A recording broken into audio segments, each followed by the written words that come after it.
That perfectly round egg on your McMuffin. The one McDonald's UK insists is freshly cracked every morning. Traveled further and went through more processing stages than most people realize before it reached your polystyrene tray. I requested McDonald's UK supplier documentation under Freedom of Information guidelines. What came back was a supply chain involving 4 separate processing facilities across 2 countries, a liquid pasteurization stage, and a reconstitution process that technically allows them to call it freshly cracked.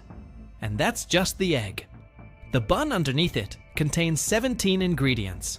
A bun you'd make at home uses 5. I spent the past 6 weeks pulling apart the McDonald's UK menu, ingredient by ingredient, product by product. And what I found isn't what the adverts show you. So before you order your next Big Mac, your next Happy Meal, your next morning coffee, let me show you what you're actually paying for. Let's start with something almost every customer orders at some point. The fries. McDonald's UK lists their fries as containing just potatoes, sunflower oil, and dextrose. Sounds clean, doesn't it? 3 ingredients. But that list doesn't tell you about dimethylpolysiloxane, an anti-foaming agent added to the frying oil. It's the same silicone-based compound used in cosmetics, sealants, and industrial lubricants. Now, the Food Standards Agency considers it safe in small quantities. I'm not disputing that.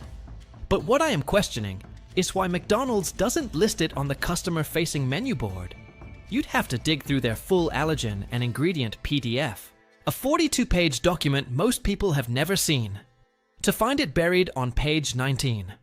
A father in Leeds I spoke with last month had been ordering large fries for his daughter 3 times a week after football practice. He'd checked the simple ingredient list on the app and felt comfortable with it. When I showed him the full document, he went quiet.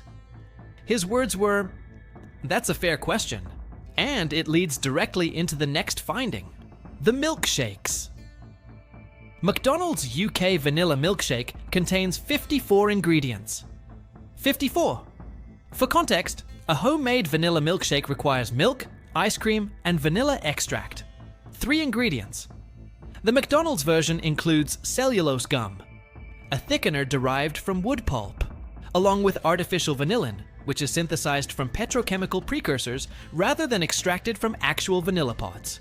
A 2024 report by the British Dietetic Association raised concerns about the cumulative effect of ultra-processed food additives on gut microbiome health, particularly in children under 12.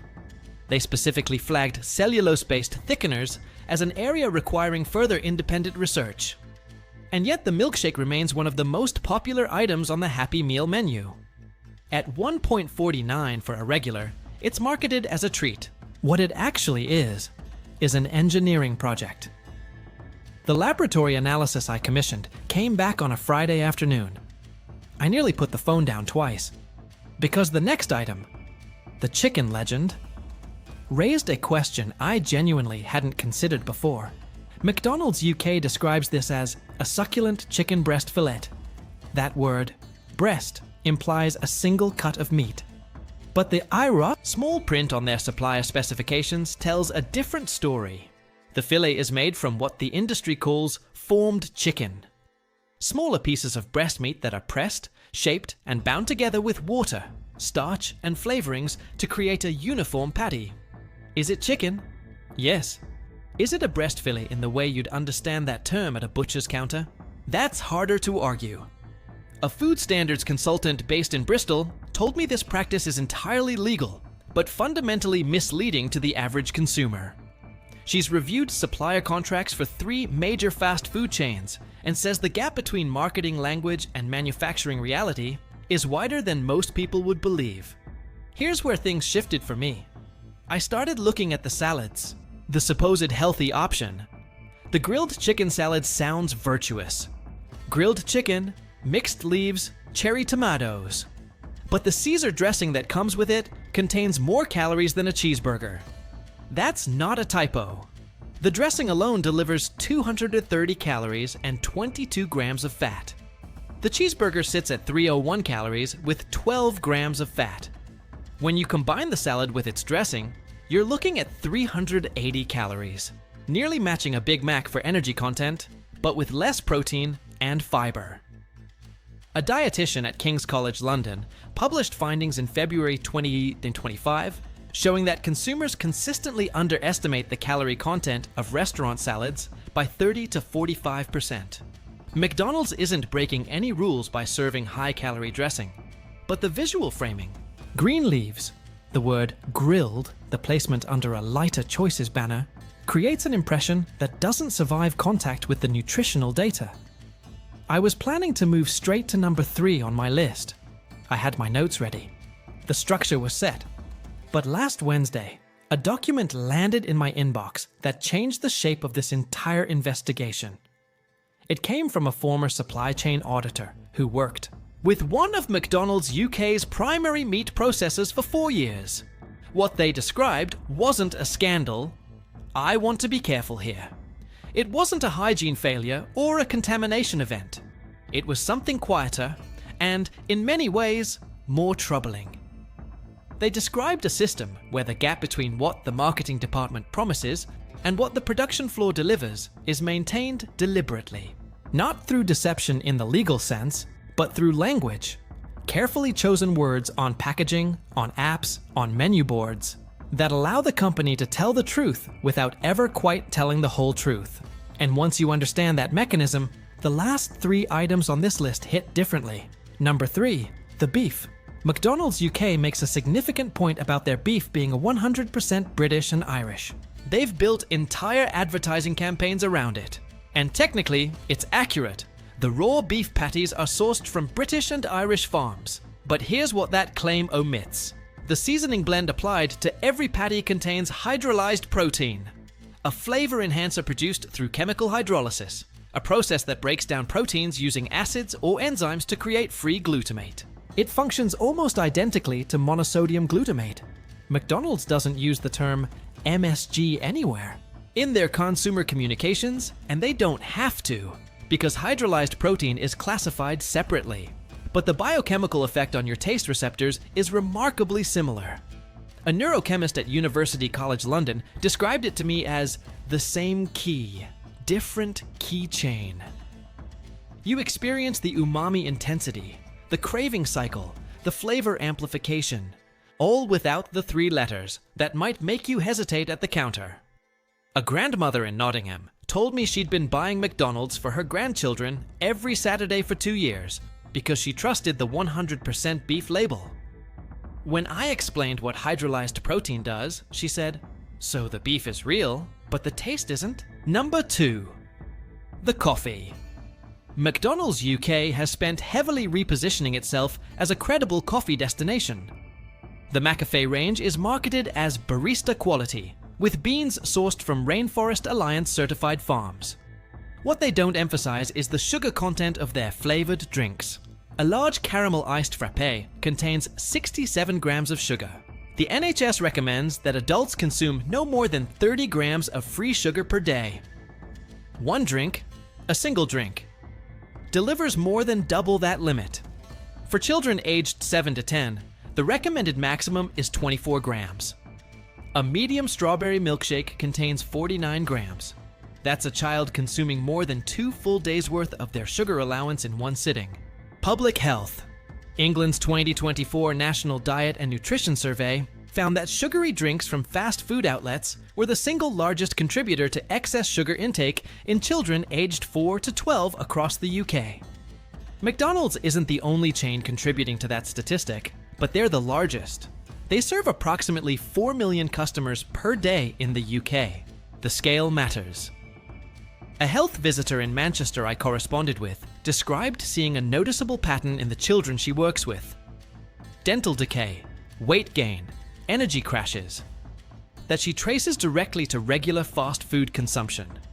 And the drinks are the component parents most often overlook because they don't think of a coffee shop drink or a milkshake as a sugar delivery system. Number 1, and this is the one that made me genuinely angry, the Happy Meal. Not because of any single ingredient, though we've already covered the milkshake and the fries, but because of who it targets and how. The Happy Meal is marketed directly to children. The toy, the bright packaging, the playgrounds, the birthday party bookings. Every element is designed to build brand loyalty before a child is old enough to read a nutritional label. A standard Happy Meal with a cheeseburger, small fries, and a milkshake contains 640 calories, 24 grams of fat, and 49 grams of sugar. For a child aged 6, that's roughly half their daily recommended calorie intake and well over double their sugar limit in a single meal. The Advertising Standards Authority tightened rules on marketing high-fat, high-sugar, high-salt foods to children in 2023. McDonald's responded by shifting spend toward digital platforms, app-based promotions, and influencer partnerships that fall into regulatory gray areas. A report by the Obesity Health Alliance published in January 2025 identified McDonald's as the fast food brand with the highest advertising recall among children aged 8 to 14 in the UK. Their researchers found that children who recalled seeing McDonald's advertising were 40% more likely to request fast food from parents at least twice a week. This isn't about one cheeseburger. It's about a system engineered to shape the eating habits of children who aren't yet equipped to make informed choices, and parents who are given just enough reassurance to believe it's fine. After everything I've shown you, I don't expect you to never visit McDonald's again. That's not realistic, and it's not what this is about. What I want is for you to walk in with clarity rather than assumptions. Here are 3 things you can do starting this week. First, download McDonald's own full allergen and ingredient PDF from their UK website. Don't use the simplified app listing. The full document runs to over 40 pages and contains every additive, every processing aid, every compound that the quick service menu board leaves out. Read it for the products you order most. You'll make different choices. Not because I told you to, but because the information will speak for itself. Second, if you're ordering for children, skip the sugary drinks entirely. Ask for water or milk. It sounds obvious, but McDonald's own data shows that fewer than 15% of Happy Meals sold in the UK are ordered with water. The default is a milkshake or a fruit shoot, and both carry sugar loads that exceed daily guidelines in a single serving. Switching the drink alone reduces the sugar content of a Happy Meal by nearly half. Third, consider the independence. A proper chicken burger from a local cafe or takeaway. One where you can see the kitchen, ask about the sourcing, and read a short ingredient list. Often costs about the same as a McDonald's equivalent. In cities like Birmingham, Edinburgh, and Cardiff, the independent food scene has exploded in the past 5 years. Many of these places source locally, cook from scratch, and charge £5 to £7 for a meal that contains 5 or 6 ingredients instead of 30. Your money goes further in terms of nutrition, and it stays in your local economy. This was never really about McDonald's. Not entirely. It's about the distance between what we're shown and what we're sold.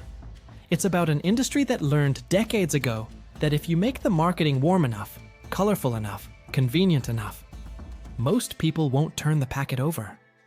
Our grandparents didn't eat at McDonald's. They ate food they could name, from places they could see, made by people they knew. That world hasn't disappeared. It's just been pushed to the margins by corporations with louder voices and bigger budgets.